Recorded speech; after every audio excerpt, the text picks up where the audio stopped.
皆さん、こんにちは。私のチャンネルへようこそ。空港までの最適な交通手段を確認する。すみません。空港までの行き方についてお聞きしたいのですが、一番便利な方法は何でしょうか？空港へは駅から直通のリムジンバスが運行しているので、それを利用すると便利ですよ。リムジンバスですか？それはいいですね。バスはどのくらいの間隔で運行していますか？だいたい20分おきに出発しているので、長く待つ必要はありません。時間帯によっては増便されることもあります。それなら、時間の調整がしやすくて助かりますね。バスに乗ってから空港までの所要時間はどれくらいですか？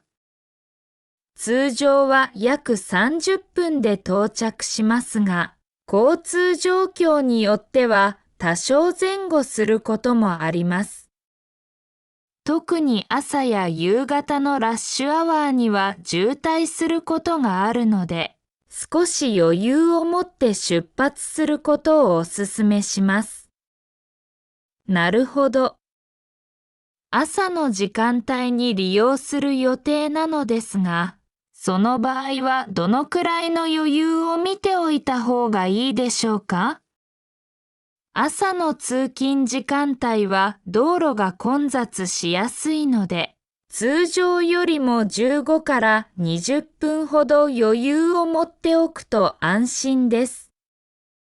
例えば、フライトの2時間前には空港に到着しておきたい場合は、出発の2時間半前にはバスに乗るのが理想的です。わかりました。では、朝の便に乗るなら少し早めに出発するようにします。バスの乗り場はどこにありますか？駅の東口を出てすぐのバスターミナルにリムジンバスの専用乗り場があります。案内標識も出ているので、すぐに見つかると思いますよ。それは便利ですね。バスの料金はいくらですか？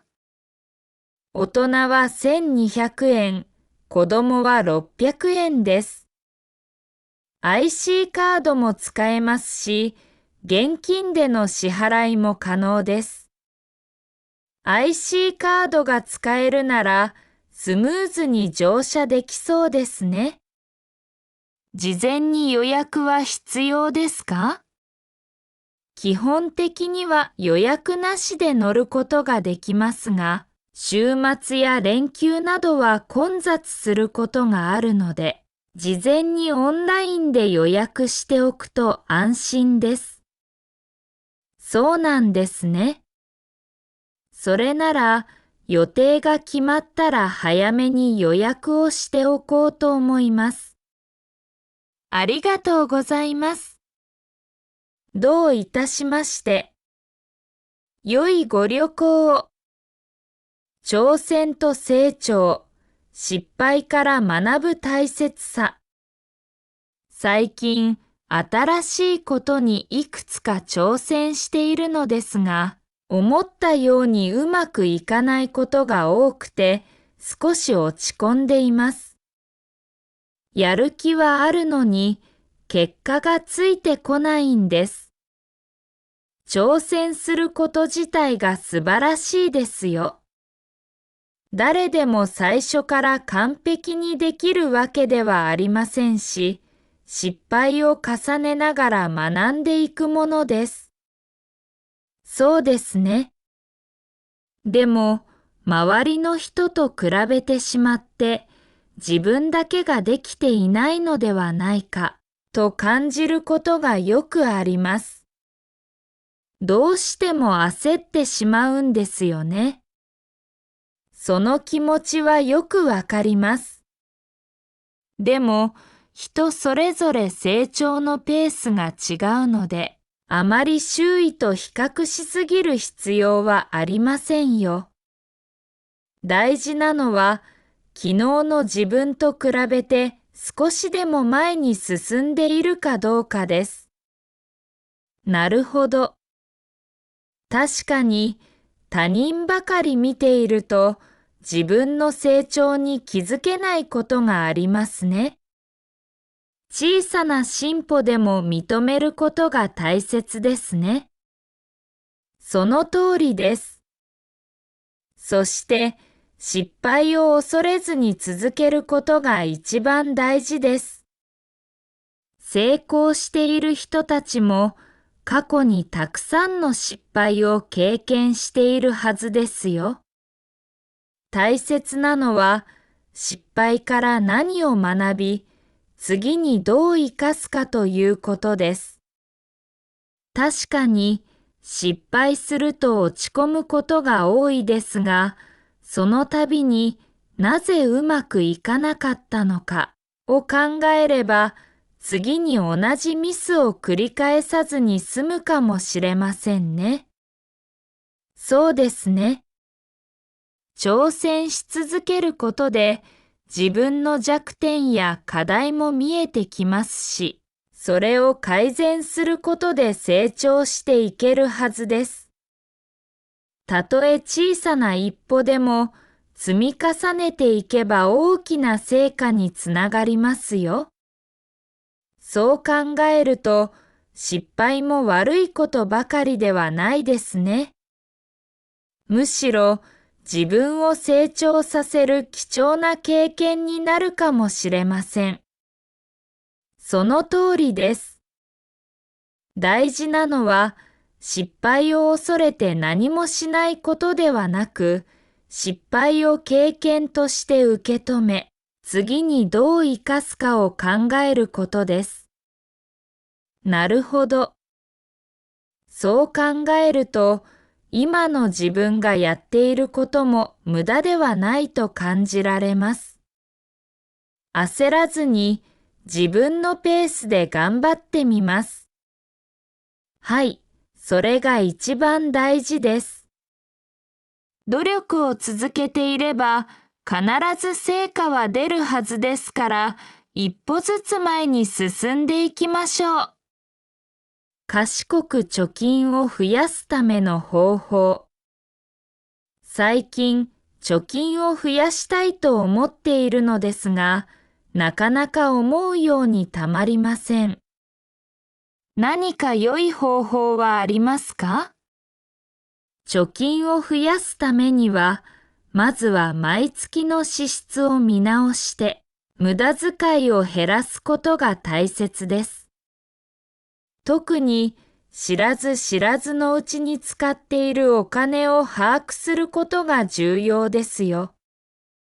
なるほど。確かに毎月の支出を詳しく見直したことはありませんでした。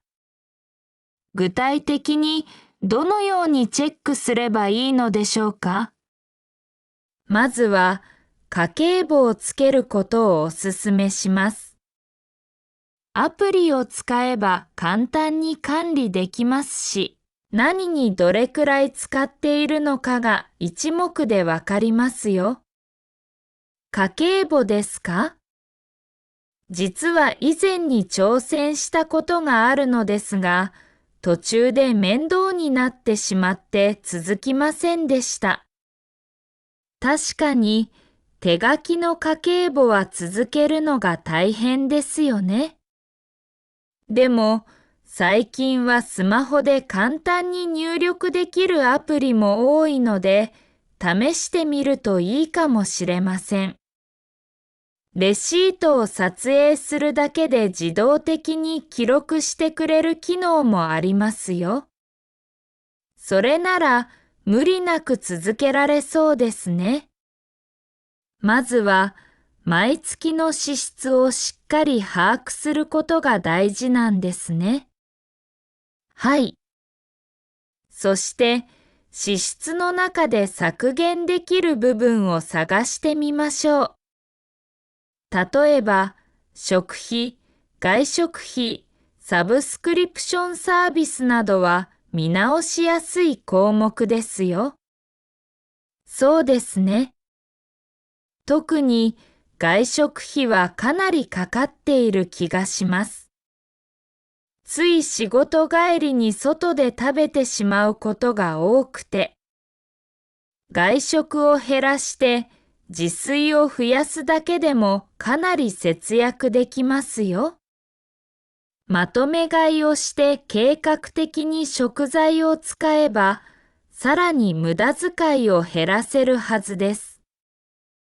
確かに、それは良いアイデアですね。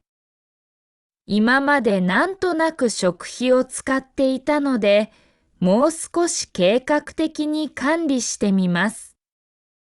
それに加えて、貯金を増やす方法として、少しずつでも投資を始めるのもおすすめですよ。投資ですか？でも、投資ってなんだか難しそうなイメージがありますし、リスクもあるのでは？もちろん、リスクはゼロではありませんが、長期的に考えれば資産を増やせる可能性が高いです。特に、少額から始められる積み立て投資なら、リスクを分散しながらコツコツ資産を増やしていくことができますよ。なるほど。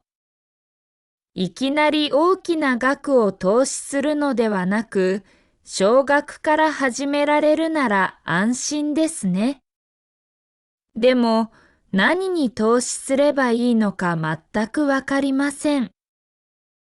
初心者なら、まずはインデックスファンドの積み立て投資がおすすめです。これなら、毎月決まった額を自動的に投資できるので、手間もかかりませんし、リスクも比較的低いですよ。そうなんですね。インデックスファンドについて、もう少し調べてみようと思います。いいですね。貯金と投資をバランスよく活用することで、より効率的に資産を増やすことができますよ。わかりました。まずは支出を見直して、無駄遣いを減らしながら、少しずつ投資にも挑戦してみます。ありがとうございます。頑張ってください。賢くお金を管理すれば、将来の安心にもつながりますよ。もし私のチャンネルが気に入ったら、ぜひチャンネル登録してください。では、次の動画でお会いしましょう。